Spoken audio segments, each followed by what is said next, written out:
Dobrý deň, vítajte v programe Smart Life. Som Tomáš Pieružek a v dnešnom videu mám jednu takú trošku špecifickú tému, a síce poistenie podnikateľov. Ja viem, že to nie je úplne akoby téma ohľadne osobných financií a finančnej slobody a podobne, o čom väčšinou hovorím, ale ja vás častokrát nabádam, aby ste začali uvažovať nad podnikaním, a mnohí z vás ste sa na túto cestu aj či už vďaka mne alebo aj vďaka tým svojim vlastným nejakým podnikateľským pokusom dostali na túto cestu. A ja aj pri osobných financiách, aj pri podnikaní pre mňa je dôležité mať v prvom rade ošetrené tie veľké podnikateľské rizika alebo management vášho rizika. A preto som sa chcel pozrieť aj práve na to, ako môžete pomocou nejakých komerčných poistení minimalizovať také tie veľké rizika, ktoré môžu mať častokrát až likvidačný dopad na vašu či už firmu, alebo na vás, ak ste napríklad živnostník. Um, o čom budem dneska teda hovoriť? Budem hovoriť o tom, že prečo vlastne podnikatelia potrebujú poistenie. A ukážem vám niekoľko konkrétnych príkladov. Pozrieme sa na základné typy poistenia, a síce zodpovednosť za škodu, poistenie hnuteľného a nehnuteľného majetku, strata tržieb spôsobená nejakou poistnou udalosťou. Pozrieme sa taktiež na niektoré špecifické poistenia, ako sa dajú poistiť developerské projekty, ako sa dajú poistiť školy napríklad, prepravcovia, špeditéri, ako sa dajú poistiť bytové domy a podobne. Ukážem vám taký krátky návrh toho, alebo aby ste mali predstavu o tom, že aká je asi taká cena takéhoto poistenia. Pozrieme sa taktiež, že na čo si dať obrovský pozor pri tomto type poistenia alebo pri poistení podnikania. A ukážem vám aj ja možno taký praktický návod na to, že ako postupovať. Aký postup zvoliť, ak si chcete nechať buď pozrieť to, že ako máte súčasnú poistnú zmluvu a chcete sa pozrieť na to, že mám to vlastne dobre nastavené, alebo tá druhá strana, to znamená, že nemáte žiadne poistenie a hovoríte si, že no, chcel by som s tým začať, ale neviem ako. Takže aj na to sa pozrieme. Tá odpoveď na otázku, že prečo poistenie z môjho pohľadu. Ja vám to ukážem na niektorých príkladoch. Možno teraz ja to nahrávam v októbri 2023 a asi 2 týždne dozadu bola v správach taká veľká, bola informácia o tom, že domiešavač, ten čo akože ten betón domiešava, tak skrátka prechádzal cez jeden most, nemal čo robiť, bolo tam nejakých neviem, či 10, či koľkých tón. On samozrejme, že domiešavač, ktorý má, ja neviem, 15 tón alebo koľko, skrátka viacej asi, skrátka cez neho prešiel a jednoducho zlomil celý most. Teraz ja priam sa, že neviem, že či to bol, kto bol ten šofér, či to bol nejaký jeho domiešavač, či to bol živnostník, či zamestnanec, ale chcem vám na to iba ukázať akoby ten dopad na živnostníka, a ak to bol živnostník, a teraz môžeme sa baviť o tom, že či ten domiešavač napríklad mal poistené ako nejaké PZPčko a podobne, že či by sa to pod to povinné zmluvné poistenie nejakým spôsobom dalo skovať alebo nie.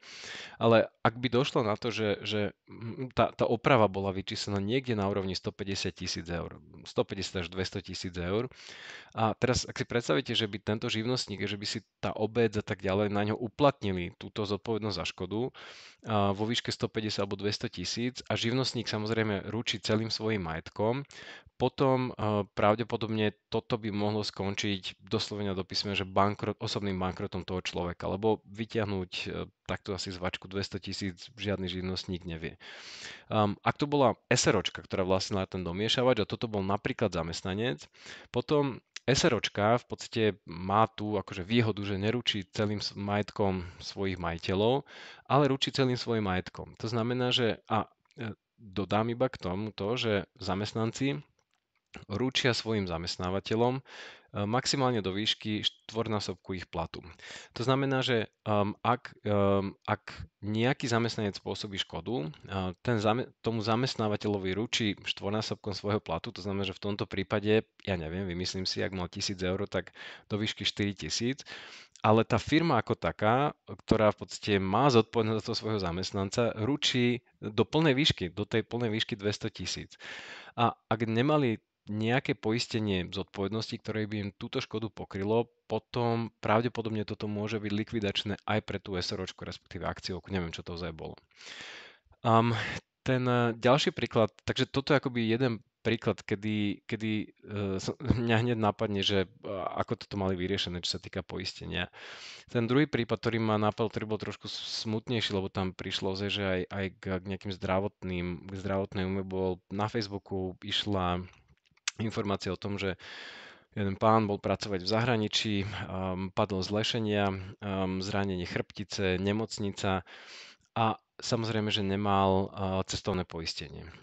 Nemal cestovné poistenie, to znamená, že akákoľvek preplatiť alebo zaplatiť jeho prevoz z tej danej krajiny naspäť na Slovensko, do slovenských nemocníc, sa bavíme niekoľko tisíc eur. Akože to nie sú veci, že čo stoja, že 100 eur alebo ja neviem, 1000 eur, lebo však taxík, ale skrátka previesť niekoho ležiaceho, kto je akože v nejakom, alebo že musí byť v nejakom stabilizovanom stave, to je veľmi drahá vec. Preto to moje odporúčanie vždy je, že ak vy ako zamestnanec, živnostník, kdokoľvek idete do zahraničia a nemáte, alebo nemá váš zamestnávateľ tomto nejakým spôsobom ošetrené, potom určite nad tým uvažujte vy a poistite sa vy sami. Ak ste živnostník, pracujete v zahraničí, určite si spravte cestovné poistenie, pretože ja vám poviem konkrétny príklad. Ak sa vám niečo stane, tá sanitka, ktorá pre vás príde, alebo kdokoľvek alebo ak vás odvezie do tej nemocnice niekto, oni nebudú riešiť to, že či tá najbližšia poisťovňa je súkromná, štátna, či splňa nejaké kritéria toho vášho poistenia a tak ďalej. Oni vás skrátka zoberú do najbližšej, ktorá je po ruke. Ak to náhodou bude nejaká súkromná poisťovňa, kde nebudú platiť akékoľvek štátne poistky a tak ďalej, čo máte vy, túto zdravotné poistenie, máte problém. Prevoz na Slovensko, máte problém. Nejaká ďalšia starostlivosť a tak ďalej. Ako predstavte si to, že ste v zahraničí a neviete sa v podstate dostať na Slovensko, musíte tam platiť nejaké poisťovni obrovské peniaze. Ako toto všetko sú dôvody, prečo by ste mali mať to cestovné poistenie. Ako cestovné poistenie ináč pre jednu osobu stojí, ja neviem, 150 alebo 120 eur na rok, takže je to smiešná suma. A ja viem, že ono toto akoby nie je úplne akože špecificky, že poistenie podnikateľov, ale tým chcem len povedať to, že na to poistenie podnikania, zarábania, pracovania a tak ďalej sa treba pozrieť mnoho komplexnejšie, ako len, že poistím si napríklad nehnuteľnosť, o ktorej budem hovoriť. Otrava jedlom hostí v reštaurácii, napriek všetkým, ako ak máte nejakú prevádzku, napriek všetkým akoby vašim snahám o čistotu a tak ďalej, stáva sa to a vidíte to pravidelne v novinách, televíznych a podobne. Stáva sa to znova, tí ľudia, tí zákazníci si budú žiadať nejakú náhradu škody od vás a tak ďalej. Poistenie hotovosti napríklad vo večierke, keď máte večierku, kde predávate nejaké veci, obávate sa o to, že či tá hotovosť je nejak krytá, že či vám ju niekto neukradne a podobne. Znova, toto sú všetko akoby príklady toho, že prečo možno mať poistenie a prečo sa pozerať na to, že či mám pokryté takéto tie málo pravdepodobné, ale rizika, ktoré môžu mať obrovský dopad na moje podnikanie. Ja teraz iba prebehnem tie základné typy poistenia, že ktoré sa najčastejšie poisťujú pri podnikateľu. Je to poistenie zodpovednosti za škodu, to znamená, že ak vy niečo spôsobíte nejakej tretej osobe, teraz poistenie hnuteľného, nehnuteľného majetku, to znamená, že vy vlastníte nejaký majetok, hnuteľný alebo nehnuteľný a niečo sa na ňom stane, požiar, ja neviem, pokazí sa, zlomí sa a tak ďalej. Strata tržieb, to znamená, že ak v dôsledku nejakej poistnej udalosti príde k strate vašich tržieb, že nemôžete vykonávať tú podnikateľskú činnosť, potom aj toto sa dá poistiť. Budem hovoriť o takých že špecifických poisteniach, ako napríklad poistenie developerských projektov, škôl a už som ich spomínal. A to posledné, to cestovné poistenie, častokrát ľudia na ňo, neviem, z nejakého dôvodu zabúdajú, že poistia si zodpovednosť za škodu a tak ďalej, ale tí ľudia, ktorí tam idú, tí vaši zamestnanci do toho zahraničia, ako dobrý zamestnávateľ, alebo ak sú živnostníci, tak oni sami mali by ste mať pokrytú aj túto oblasť, pretože je to predsa len zdravie. OK, začnem zodpovednosťou za škodu. Ja ju rozdielujem akoby na také dva základné typy. Prvá je profesijná, to znamená, že sú určité odvetvia alebo povolania, pardon, ktoré jednoducho musia mať poistenie zodpovednosti za škodu. Aj napríklad finanční sprostredkovatelia musia mať poistenie zodpovednosti za škodu. Architekti, statici, inžinieri, lekári, geodeti a tak ďalej. Toto sú povolania, ktoré jednoducho ani sa nerozhodujú o tom, že chcem, nechcem, ale jednoducho musím mať a kde mi dajú za tie moje peniaze tie najlepšie podmienky. Nehovorím, že za tú najnižšiu sumu, ale kde mi dajú tie najlepšie podmienky. Tá druhá zodpovednosť za škodu je taká, že všeobecná. A tá už nikto akože toho človeka, podnikateľa nenúti mať nejakú poistenie zodpovednosti za škodu, ale poviem vám, že ale môže v tom vašom podnikaní akože mať zmysel ju mať poistenú. Um, tá podstatná vec, ktorú mnoho akoby podnikateľov, ktorí sa týmto spôsobom poistia, a neviem, že či im to teraz akoby tí, čo im to sprostredkovajú, nevysvetlia, alebo či to ani oni, neviem, ale vzniká tam mnoho takých akoby, že falošných domienok, že čo vlastne poistené je a čo v skutočnosti poistené nie je. Jedna dôležitá vec, pri tomto poistení, ako som to hovoril, je obrovský rozdiel medzi poisťovňami a ich podmienkami. A toto nie je ako pri poistení nehnuteľnosti fyzických osôb, že keď sa pozriete na 5 tých najväčších poisťovní na Slovensku, tak v zásade poisťujú skoro všetky to isté. Majú tam nejaké menšie rozdiely, ale je to v podstate to isté. Tuto to skoro vôbec neplatí. U jednej poisťovne môže byť zodpovednosť za škodu poistenie biela, u inej to môže byť, že čierna. To znamená, že je strašne dôležité si pozerať tie všeobecné poistné podmienky. A ešte to len chcem dodať, že teraz ja budem hovoriť o tom, že čo väčšina poisťovní má napísané takto, alebo že to funguje takto. Znova neplatí to na všetky poisťovne. Práve k tým úplne že zásadným rozdielom medzi jednotlivými poisťovňami. Všeobecná zodpovednosť za škodu. Dôležité uvedomiť si, že to nie je poistenie zodpovednosti za to, že vy niečo zle spravíte. Poviem príklad, ste maliar, malujete dom, byt a tak ďalej a vy malujete ho na zeleno, ale majiteľ ho chcel na bielo. Toto nie je zodpovednosť za škodu. To znamená, že reklamácie, nejaké zlé vyhotovenie diela, ak ste elektrikára, niečo zle skrátka zapojíte, to je reklamácia, ktorú vy musíte vyriešiť. Taktiež to dôležité je povedať, že ak ste napríklad oknár, dodávate okná, to okno akoby prenášate z bodu A do bodu B, ono vám padne a rozbije sa. Znova, na takýchto veciach, ktoré vy ste prevzali s tým, že niečo na nich idete spraviť, sa znova, upozorňujem, hovorím, vo väčšine prípadov, vo väčšine poisťovní, na toto sa poistenie netýka, tohto sa poistenie zodpovednosti za škodu netýka. Týka sa iba toho, ak to okno by ste namontovali a ja neviem, za nejaký čas po tej montáži by vypadlo, padlo niekomu na auto, rozbilo mu auto. Na toto sa už to škoda tej tretej osobe, na toto sa už to poistenie týka, alebo toho sa to poistenie týka. Niektoré poistenie poisťuje, že vadný výrobok, to znamená, že vy niečo vadné vyrobíte, ale znova nie je to reklamácia a tak ďalej a tá vada spôsobí nejaké, ja neviem, že pokazí nejakú ďalšiu časť toho stroja a tak ďalej. Na toto sa to poistenie, na toto sa vzťahuje. Jeden dôležitý bod, poistenie zodpovednosti za škodu sa znova vo väčšine poisťovní vzťahuje len na to, na čo máte oprávnenie podnikať. Či už v živnostenskom registri alebo v predmete podnikania v SROčke. To znamená, že na čo máte oprávnenie, to spada po to vaše poistenie. Teraz znova, tie poistenie to majú každá trošku ináč. Niektorá vám iba povie špecificky, že toto naše poistenie sa vzťahuje len na predmet podnikania A, B a C. Iné to majú tak, že čokoľvek, na čo máte oprávnenie a potom je to ešte, že či to máte či máte na to oprávnenie v deň podpisu tej zmluvy poistnej, alebo keď nastane škoda. Hovorím, to už sú tie detaily, ale znova, dôležité je pozerajte sa na to, či ozaj robíte len tie veci, na ktoré máte nejakým spôsobom oprávnenie v živnostenskom alebo v predmete podnikania.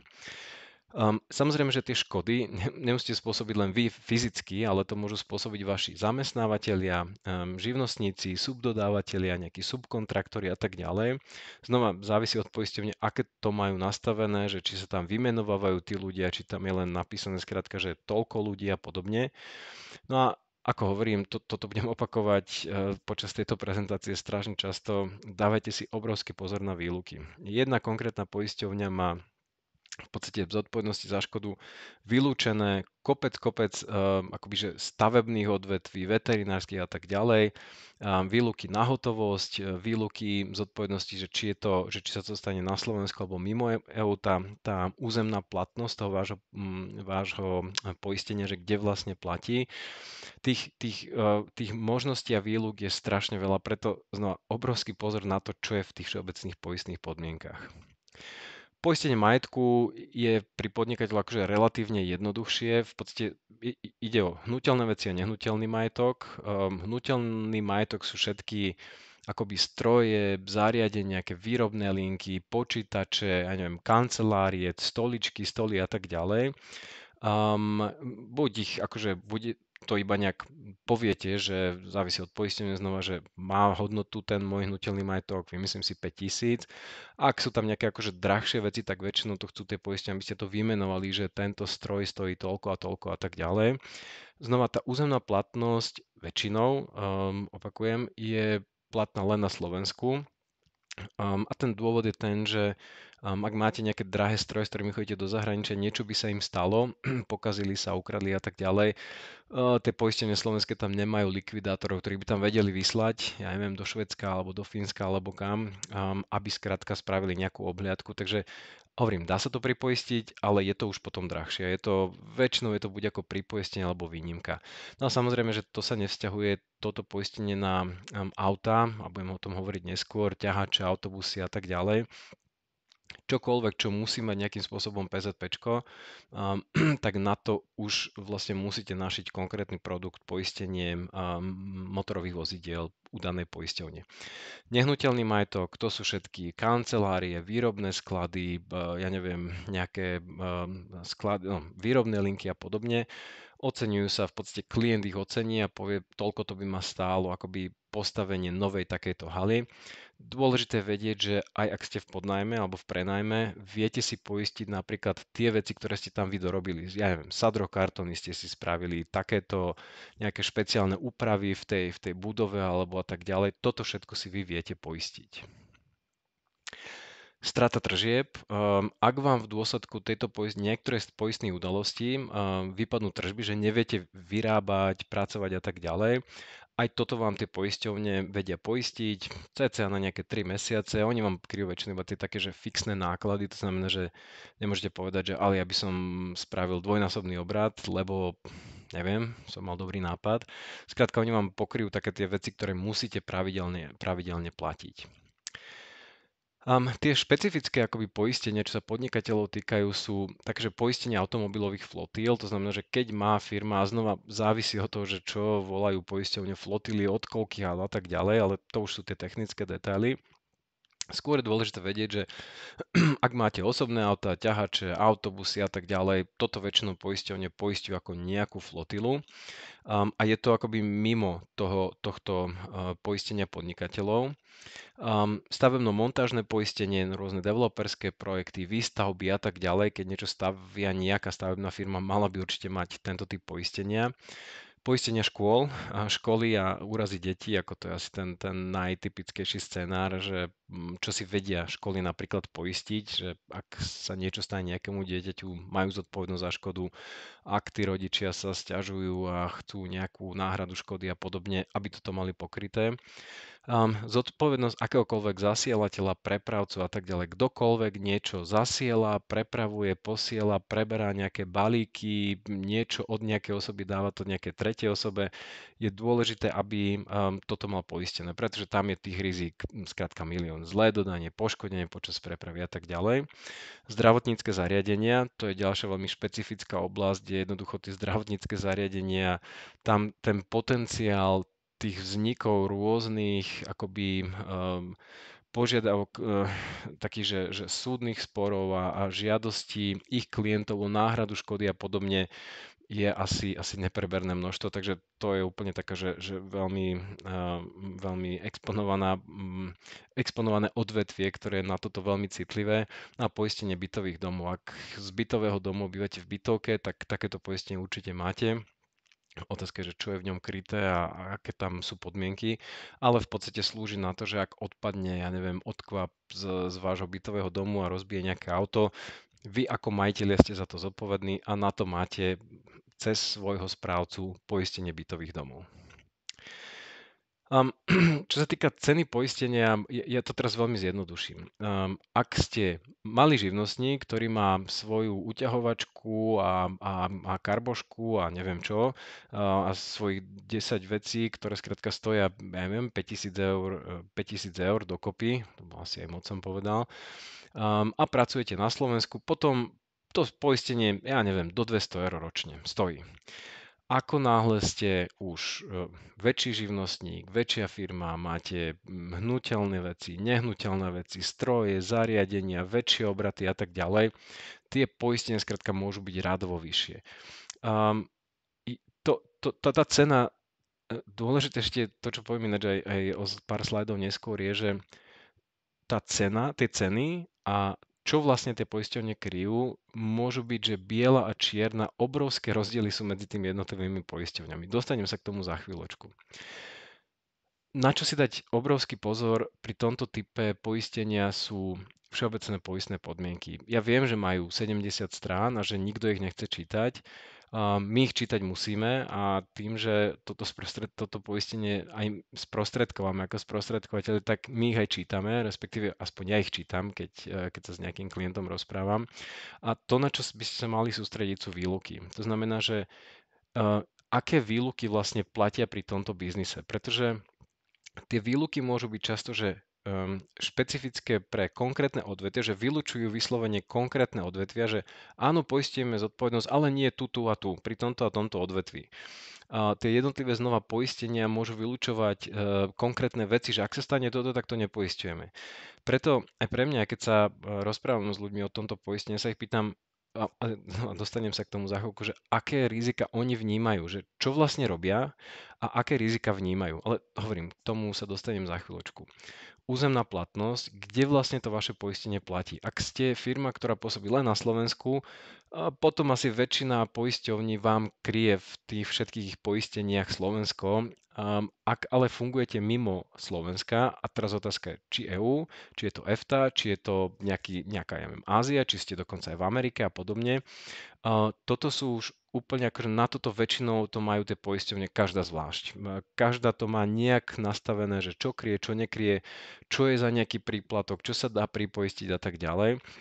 A tú poslednú vec, o ktorej určite ja hovorím od nej stále a budem hovoriť, lebo sa to týka zdravia, to je úplne to zásadné. Či už ste živnostník a vás, alebo vašich zamestnancov, to je krytie zdravotných nákladov v zahraničí. Ako takéto poistenie by podľa mňa mala mať každá firma, ktorá akýmkoľvek spôsobom vysiela svojich ľudí, zamestnancov a tak ďalej do zahraničia. Či sú to robotníci manuálni, či sú to manažéri, či sú to obchodníci, toto je úplne že kritická vec. A ja som do tohto slajdu dal akoby taký z môjho pohľadu konkrétny postup toho, že ako by ste mohli postupovať, ak chcete buď si pozrieť to, že či tú vašu súčasnú poistnú zmluvu máte nastavenú v poriadku, alebo ste si vypočuli to, čo som vám hovoril a hovoríte si, že ten Tomáš možno má pravdu, že možno by som mal mať nejaké poistenie, ale čo si mám nejak nachystať, alebo ako mám postupovať. V prvom rade si musíte vy premyslieť, aký majetok tá vaša firma vlastne má. Aké máte hnutelné veci, stroje, zásoby, ja neviem, hotovosť, nejaké zariadenia, prístroje a tak ďalej. A aké nehnuteľný majetok vlastní vaša firma. To znamená, že budovy, sklady, výrobné haly a tak ďalej.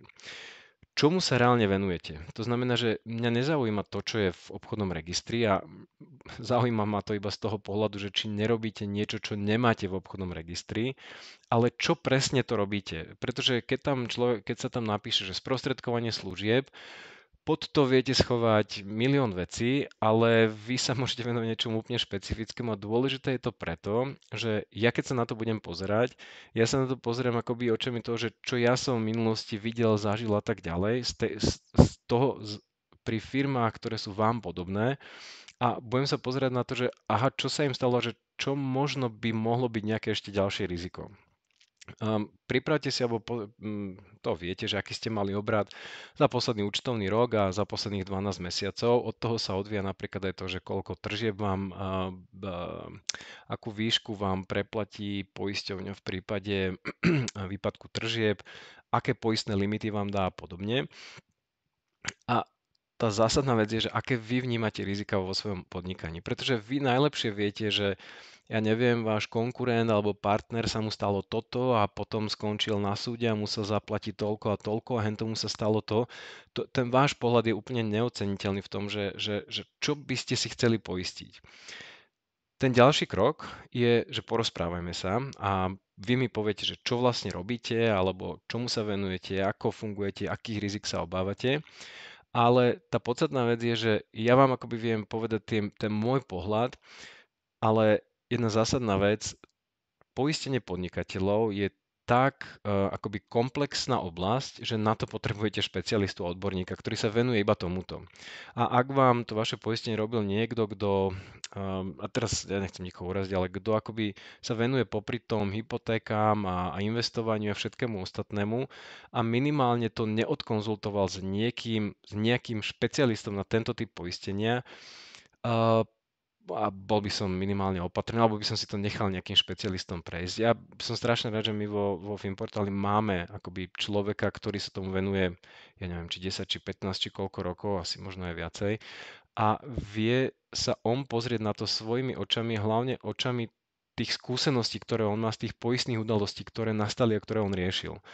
A toto z môjho pohľadu je na nezaplatenie a je to obrovská pridaná hodnota podľa mňa, že ten človek skrátka, keď videl XY podobných firiem, ako je tá vaša, že čo všetko sa stalo, vie vám veľmi presne povedať, že ale nemysleli ste na toto a toto. Posledný bod k tomu celému, potrebujete viacero ponúk. Ako som hovoril, ja teraz nedávno som riešil živnostníka, ktorý pracuje v zahraničí, riešili sme poistenie. Tie ponuky boli od 150 cca eur do 800 eur. A tie poistné podmienky boli, hovorím, biela a čierna. Skrátka, toto áno, to jedna poistenia, toto úplne akože štandard, táto poistenia čistá výluka, ani to nevedia pripoistiť. Skrátka, to podstatné, čo ja musím spraviť a môžete samozrejme nechať spraviť to aj vy, je pozrieť sa na tie všeobecné poistné podmienky a ja ich napriek tomu, že majú, neviem koľko, 60 či 80 strán niektoré, napriek tomu ja si ich prečítam, ja ich pozriem a pozerám sa na tie výluky a rozmýšľam nad tým, že či to, čo je v tých VPPčkách napísané, aký to má dopad na vás a tú vašu konkrétnu situáciu a to vaše konkrétne podnikanie. Pretože ako hovorím, uh, pre jeden typ podnikania tie VPPčky môžu byť úplne perfektné, pre iný typ podnikania môžu byť tie VPPčky úplne že nepoužiteľné. A pre toho daného podnikateľa to poistenie v podstate úplne zbytočné, tak ako je napísané. Takže toto je akoby v skratke taký postup, ktorý môžete zvoliť. Samozrejme, ja nie som jediný, čo má patent na rozum, ale určite trvajte na tom, aby to vaše podnikanie prešlo rukami nejakým špecialistom, ktorý je v tomto doma, ktorý sa tomuto venuje akože veľmi dlho a má v tom, že roky skúseností. Ak by som to mal zhrnúť, ten prístup tých poisťovní je veľmi individuálny. Je to obrovský rozdiel proti tomu, čo poznáte, že z poistenia nehnuteľnosti pre fyzické osoby, že hovorím, 5 poisťovní a v zásade komodita, rovnaký produkt, rovnaké typy poistenia, kryjú rovnaké veci v rovnakých výškach. Není tam nejaký zásadný rozdiel, iba možno v cene. A tuto to jednoducho neplatí. Tu tie VPPčka sú tak odlišné, že ozaj hovorím, jedno môže byť biele, druhé čierne. Tým pádom majú aj veľmi individuálne podmienky a výluky, tieto VPPčky, a čo je úplne zásadné, majú veľmi individuálne ceny. Ten rozptyl tých cien není ako pri poistení nehnuteľností, že všetky poistenie sa skovajú medzi 200 a 250 eur napríklad pri ročnej poistke, ale tuto to môžu byť, že výrazne odlišné ceny. Preto vy potrebujete získať viacero ponúk od viacero poisťovní a pozerať sa na to, nielen na tú cenu, ale aj na to, že čo za ňu dostávate. To znamená, že ako tie VPPčky v pohľade alebo z pohľadu toho vášho podnikania špecifického, či splňajú to, čo vlastne vy chcete mať pokryté alebo nie.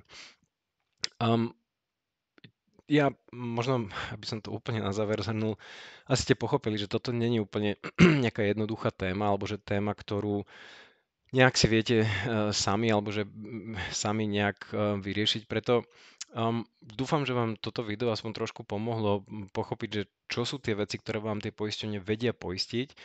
A taktiež verím, že ste pochopili, že prečo je aj z môjho pohľadu dôležité toto poistenie, hlavne tých akoby zásadných rizik.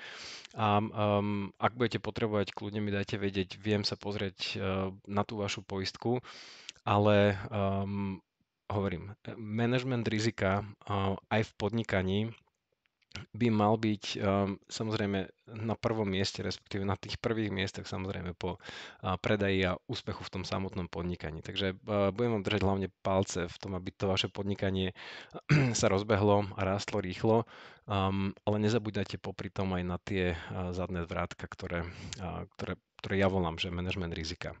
Ďakujem vám za vašu pozornosť a dúfam, že sa budeme počuť v ďalších videách z edície Smart Life.